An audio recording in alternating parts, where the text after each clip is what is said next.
The Padres are back in San Diego as they prepare for Game 3 of the NLDS. We're taking a look back over the decades at some of the most memorable moments in Padres playoff history. All eyes are on the goose that got loose at the Padres-Dodgers game last night. More than 1,000 students at 2 local high schools call in sick what county doctors think it is, and a warning to the public. San Diegans are calling attention to the protests in Iran, how they're using art to amplify their voices, and the coffee shop that's saying no to pumpkin spice this fall. CBS 8 News Live at 6 starts now.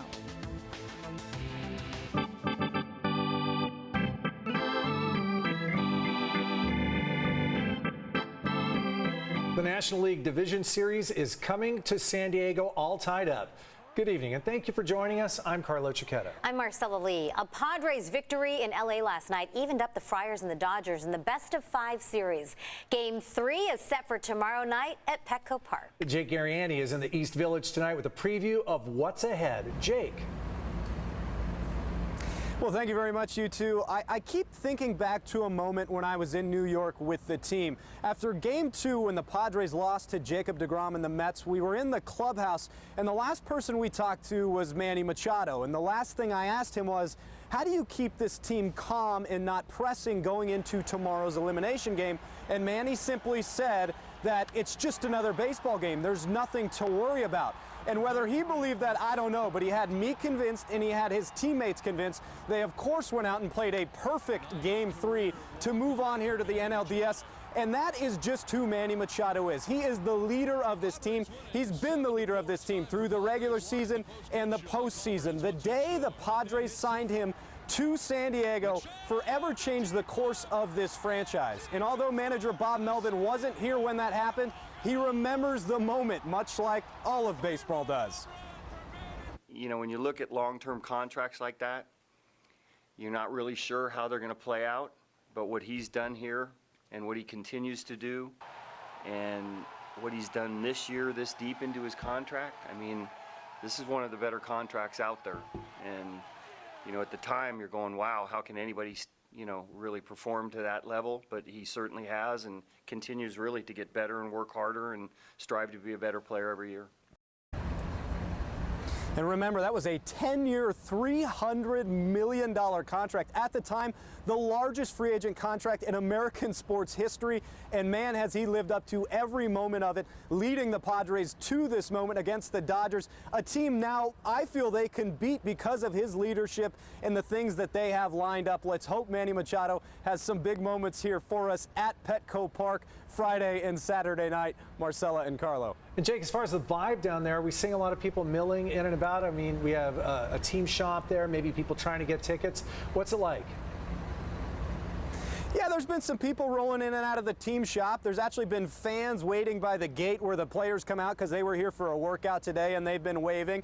It's kind of that energy, a little nervous energy before it starts to build. I imagine it's about 1/1,000,000th of what we're going to feel here tomorrow night. Remember, it's the first playoff game in front of Padre fans here in Petco Park in 16 years. I can feel the excitement. Thanks so much, Jake. Yeah, and while we're anxiously looking ahead to tomorrow night's home game, we do want to take a minute to look back at some of the fond memories from the Padres playoff past. Our Brian White sat down with some former players as they recalled some of their favorite moments. With the Padres playoff excitement in the air, we want to take a look back over the decades at some of the most memorable postseason game time moments for the Pods. This here is my baby, man. I still have it, and I still love to put my hand in it. I still smell it, and I can hear the noise. I can smell and feel some of it. It's a great souvenir, if you will, but it was also an amazing glove for me for a lot of years. Tim Flannery played for the Padres for 10 years and coached for 7, and he remembers the special 1984 postseason. 1984 was a magic year for the ball club, but also the city. We were in the playoffs, we won the division, so we went to Chicago to play the Cubs. We got just steamrolled. The first game 13-0. The next game we lost 4-2. Being down 2 games in their first postseason appearance ever, the Padres team then flew back to San Diego for their first home game against Chicago,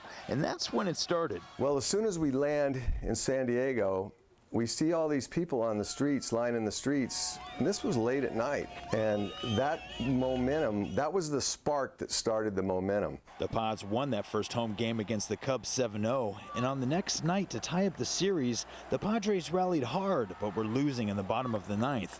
With Tony Gwynn on base, the stage was set for Steve Garvey's famous home run to put the Padres on top for the win. Once I saw that pitch, I knew I got my hands up and got on top of it, created the backspin, and when it took off, I knew it had a good chance. Once I hit the bag, I lifted my arm up, and I hadn't seen that too much before, but I really wanted to let the fans know that this was for them. They went on to beat the Cubs a third time to win the series, making them the National League champions. They may have lost to Detroit in the World Series after that, but beating the Cubs to get there was something special. This is the '84 ring. The National League Championship ring. One thing both Steve and Tim agree on is the importance of Padres fans at home. I think it makes a world of difference. I've always said when you're home, the fans are the wind beneath your wings. And Tim was even nice enough to bring out the old number 11. They laughed at first on the road, calling these are the worst uniforms at all, but once you beat everybody, you can wear anything you want. Brian White, CBS 8. Thanks, Jake. All right, it wasn't a foul ball, but rather this waterfowl that shared the spotlight with the Padres last night. You're just looking around. Coming up at 6:23, the surprise guest appearance during the 8th inning and what happened to the Goose after the game. Tonight, new details are coming out in the criminal case against Larry Miliete. The Chula Vista father is still in jail, accused of murdering his wife, Maya. As CBS 8's David Gottfredson reports, the new information comes as 2 lawsuits filed by relatives of the accused killer have been transferred to federal court.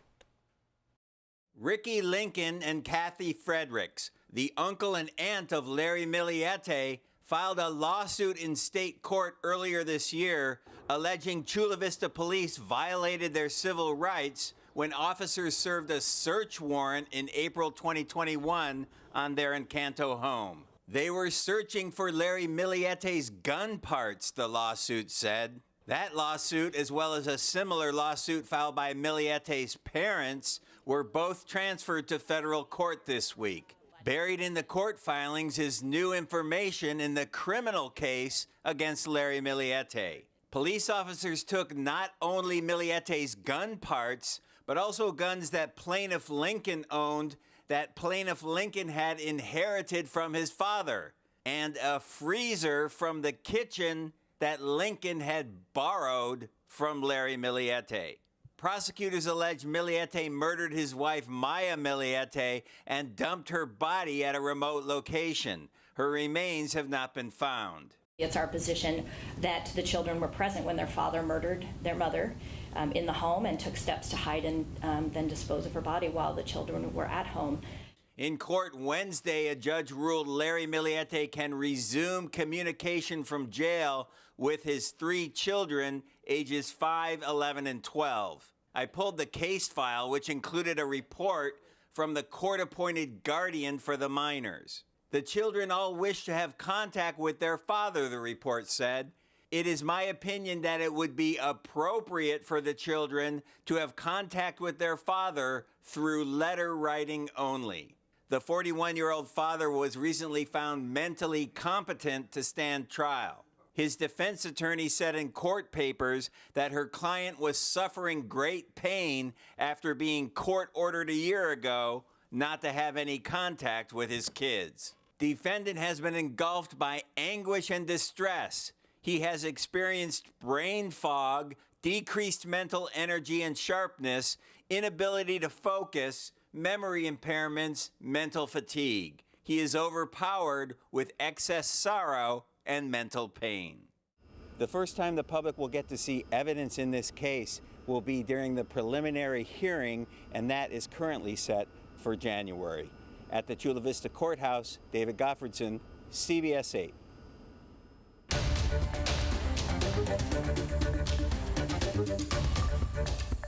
We have breaking news from Raleigh, North Carolina tonight. 5 people, including an off-duty police officer, have been killed in a shooting. Now, this happened in a neighborhood in Raleigh. WRAL, the CBS affiliate there, is reporting the death of an off-duty police officer. And as we just got an update, 4 other individuals. The Associated Press is reporting that a juvenile suspect is in custody, but news crews there on the scene say he's actually surrounded in a barn, but still not captured. And moments ago, the mayor there said the suspect is contained.